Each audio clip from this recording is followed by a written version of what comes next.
Hey, what's up, everybody? BDF44 coming at you with another video. All right, what we talking about? The Los Angeles Lakers are about to play a game in Memphis, Tennessee, RIP Dolph.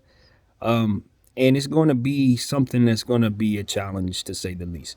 Yesterday, LeBron James played center, played one of the best games he's played probably ever as a Laker from an offensive standpoint, scoring the ball, being aggressive, doing all the things you want him to do, hitting his threes, just being magnificent.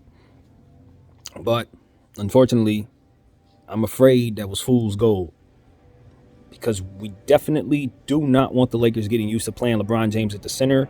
We don't want that to be our recipe. He will not make it through the season if we keep that up. Not even until AD gets back. He won't make it through the season. This is a mistake. It only worked because we were playing against a team that had smaller bigs, guys who are, just getting into the league and haven't quite put that type of muscle on them. May not even get that type of muscle to be able to go up against a guy like Bron. So those were smaller centers, younger centers.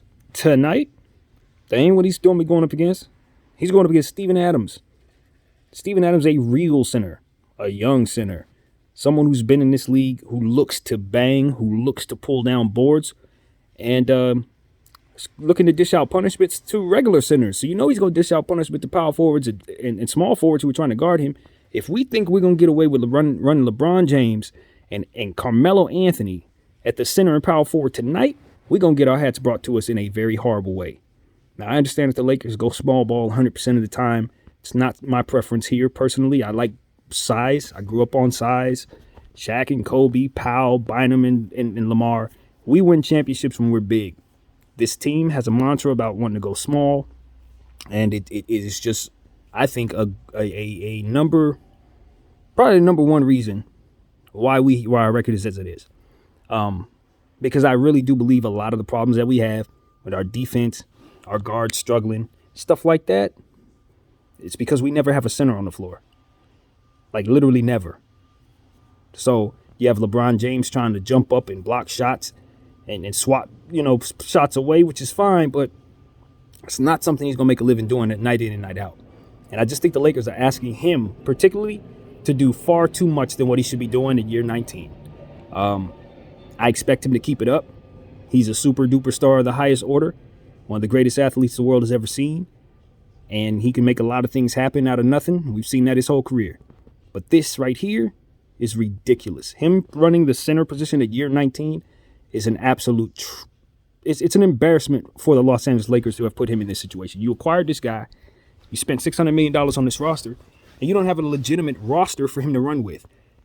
I like Rob Pelinka, but he has got to start earning his money right now, because he hasn't made a good decision with this roster in about 2-3 years. And honestly, it's getting to a point where you're starting to wonder where he's at and how long it's going to take for him to make this team better. Now, I like the acquisition of Stanley Johnson and Darren Collison. So some of the moves have been okay. Those are good moves, but I'm talking about real moves that are going to improve our team. And as far as I can tell, they're still married to small ball. And to be honest with you, as long as they continue this process, I think our trajectory is heading downward. I don't favor us to win tonight. In fact, I think we're probably going to get blown all the way out. Ja Morant and Desmond Bane have been hot lately. Jaren Jackson's healthy. And they're going to destroy us. If they do what they're supposed to do, we shouldn't even be in the game. This should be a 10-point loss or more if Memphis does what they are supposed to do tonight. Because the reality is Jaren Jackson and Steven Adams should not be getting out-rebounded by LeBron James, Carmelo Anthony tonight. And if they do, they ain't doing their job. Seriously.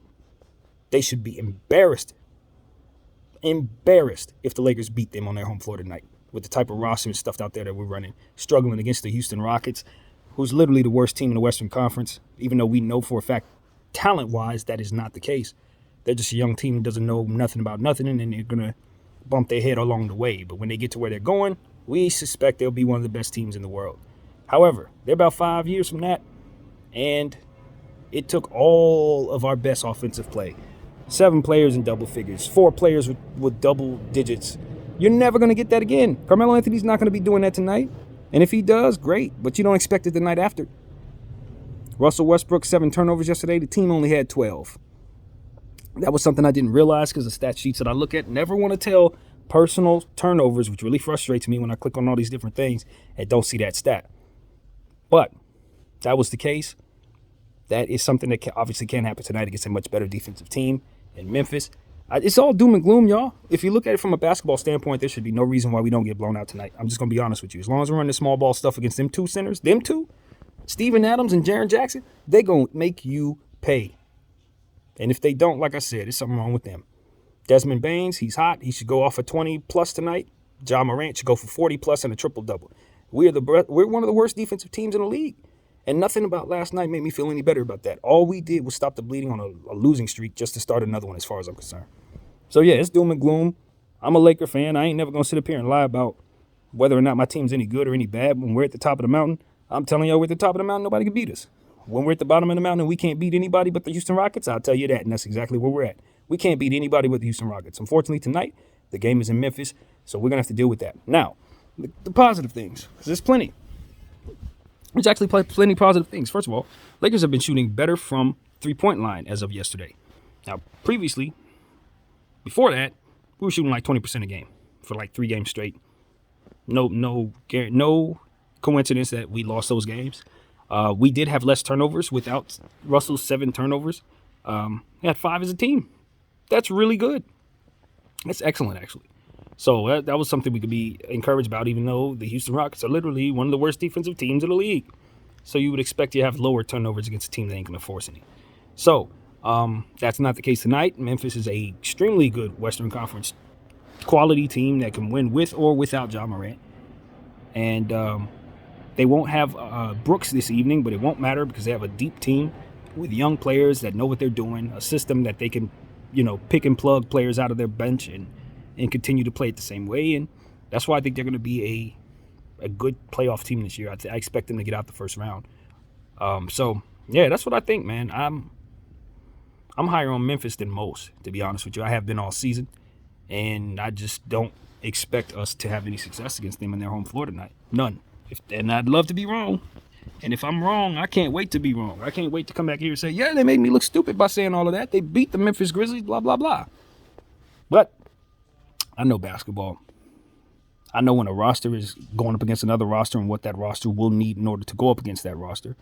That's one of the things that I can say I'm pretty decent at understanding. And what I'm telling you right now is there should be no reason the Lakers are able to out-rebound the Memphis Grizzlies. There's no reason for us to be able to outscore the Memphis Grizzlies. There's no reason for us to be able to beat the Memphis Grizzlies tonight. That's just what it is. I'm not one of those rah-rah Laker fans, bro. I'm not. You don't come here for lies. You come here for the truth. And that's what I have for you. The Lakers are probably going to lose this game by more than 10 points. However, if LeBron James goes off for 40-plus, triple-double, Russell Westbrook only has, 3 turnovers? Malik Monk goes for 30-plus tonight. Carmelo Anthony goes for 30-plus tonight. If everybody duplicates their offensive production from your last night tonight, we can make this an overtime game and maybe give ourselves a chance. But I expect Ja Morant to close it. I do. When you're dealing with LeBron James in a close situation, you don't never want to bet against the Lakers necessarily because we'll always have the better player on the floor. But the fact of the matter is they can attack us from everywhere. They can shoot. They can do everything that they need to do to attack us. A guy like Slow-Mo is another guy who you might want to pay attention to. Anderson, keep an eye on him. He's somebody that tends to show up against the Lakers. What else? They got so many players. That's the thing, man. They got a lot of players. They are deep. And, Ja will be there. Ja will be there. So that's what I got, man. Doom and gloom.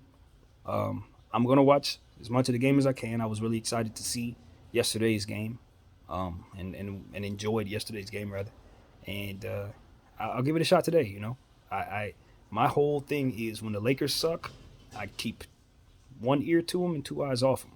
But after last night's game, I am curious to see what they're going to do. Stanley Johnson makes me want to watch the team. Malik Monk coming back makes me want to watch the team. I hope we feature him more offensively.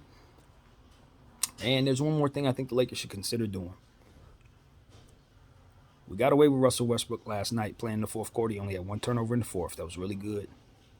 If he would have done what he normally does and turned the ball over, I think we would have had different results. I think we should definitely play it by ear as it pertains to how well he's playing and give him minutes accordingly. We got to play him that way because even though he's a great player, we don't dispute that. His turnovers, some of the stuff that he's been doing out there, it can be a liability if he's not sharp. You know, he could be a major liability, turn the ball over, demoralizing, stuff like that. You just got to try to mediate that, and try to mitigate that. I don't think I got the right word, but you got to try to level that out and make sure that that is under control. So if he's going, he and LeBron James, they doing what they did last night in the fourth quarter. You know, that two-man game was excellent. They kept running it, high low screens, whatever they call that, where LeBron James and is diving at the basket, and Russell Westbrook kind of gives him a dive pass into the lane. We were running that a lot. LeBron James could not be stopped. I think that will be something that we may want to try tonight, even though we're going up against those bigs. I think we could draw fouls, maybe get them off the floor if we try that. They certainly will foul LeBron in that situation. So I think that's a recipe for possible good things if we're able to draw fouls. But if we don't draw fouls, they're probably going to have some real issues with Jaren Jackson swatting those shots away. I could totally see him having a nice shot blocking game this evening because of that type of thing, especially since LeBron's, 6'8"? That's I'm telling y'all, the small ball stuff we ran last night, playing right into their hands, we do that. This is not Houston. This ain't Steven Adams, Jaren Jackson. Do not play with them. I said it last time we played against this team, they beat us good. And I'm saying it again tonight. Don't expect to have any success if you're going to do that. So, yeah, that's what I got, man. Now, let's go watch the game. It starts up probably within the next, probably like 15 minutes from now. So, I'll come back to you guys with what happens. And like I said, I really hope I'm wrong, man. I'm always root for my team. But I know basketball. And this is not a good matchup for the Lakers at all. Especially off of back-to-back where everybody played 40-plus minutes pretty much. No, I don't like it at all. But it's a second of a back-to-back. We got a 5-game homestand coming up, coming off a win. So even if we lose tonight's game, we split the road trip, and we're happy with that. If we win tonight's game, we swept the road trip, and we're really happy about going into a 5-game homestand, starting off against Portland Trailblazers, who has had some trouble of their own. So this is a real measuring stick for where we're at right now. If we can finally get a win against a team we're definitely not supposed to be, I think that could be a catalyst for great things in terms of short-term confidence for this team. Over the next couple games, 5 games, I think they'll feel a lot better if they're able to somehow do the impossible this evening and get a win. But they call it impossible for a reason. So, my name is BDF44. I'm going to leave it at that. I thank you all for watching. I'm out.